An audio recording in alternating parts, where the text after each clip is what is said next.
Shalom, everybody. Rabbi Edelstein here with another episode of Rabbi E in 3D, brought to you as always by MEOR DC. 42 journeys. 42 journeys. What is this all about? Am I planning out my summer? My fantasy of 42 journeys across this incredible country. I probably have 50 or more journeys in my mind, but no, this is something much more interesting than my summer or than even your summer, something bigger than my summer or your summer. 42 journeys in my life, your life, and each of our individual, special, precious, unique, powerful, impactful lives.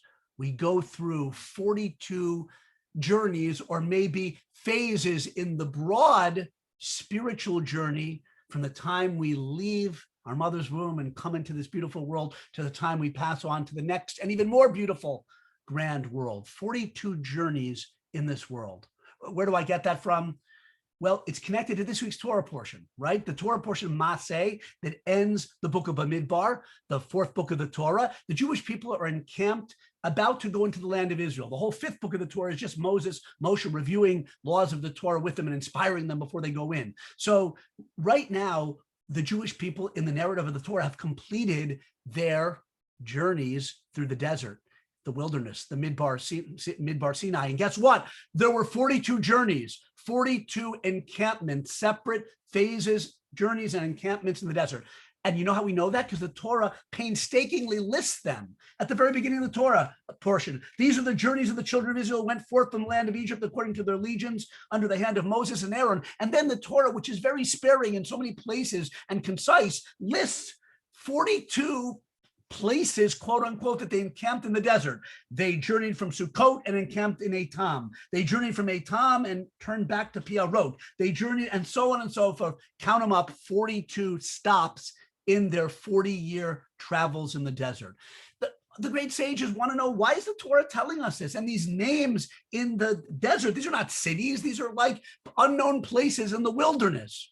So the deeper mystical sages tell us, and I've seen it in the beautiful Nesivo Shalom, a great commentary by the former Slonomer Rebbe, but it's sourced in many mystical sages and their writings, that the Torah is giving us a blueprint, if you will, a paradigm of every one of our lives, that every one of us follows in some way the pattern of the Jewish people. The Jewish people had 42 stops in the desert, and we have in our own lives 42 spiritual journeys, right? It doesn't mean I went to, Dayton, Ohio to, Kentucky for a weekend, and we can never measure, I'm sure, without a prophet among us, these journeys, but it's an incredible idea, because the point is that the Jewish people were going from the place of impurity called Egypt to enter the Holy Land. And all of the travels through the desert were not random. We weren't wandering. God was leading us journey by journey, encampment by encampment, for the purpose of elevating us, teaching us, having us learn lessons, having us improve our character traits,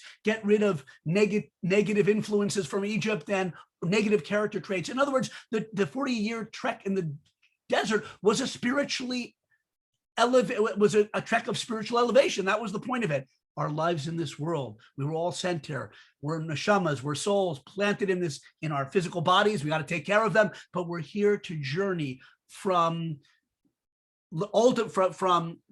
lack of development to bring out our full potential, to elevate our character traits, to imbibe holiness and goodness and righteousness and impact the world with those traits. 42 journeys of the Jewish people, 42 journeys that each one of us, we're taught, has. Again, and why 42? That's a mystical name of God with 42 letters and many other Kabbalistic permutations that I'm not able to really give you too much insight into it. But the general idea, we're here on a journey to improve ourselves, to elevate ourselves in the world. And if we think of any situation or scenario or period of our life in these terms, then it can literally, that perspective elevates us.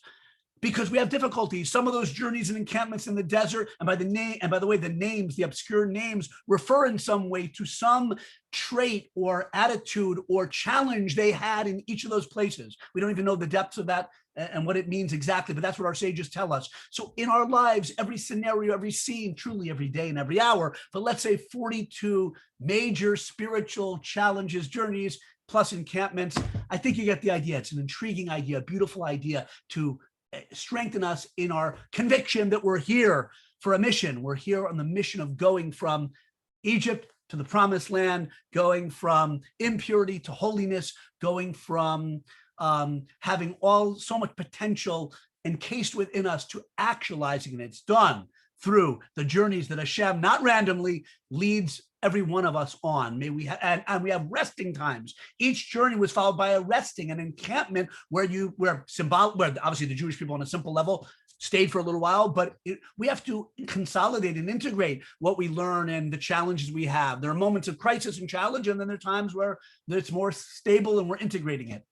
Shabbos is a time definitely to rest. It's a time when we can encamp for 25 hours and enjoy, just being alive. Have a wonderful, wonderful Shabbos. And I hope this idea of 42 journeys in your life will in some way change the way you look at difficulties, challenges, and whatever. Have a wonderful, wonderful Shabbos. Happy journeying. And meeting for all.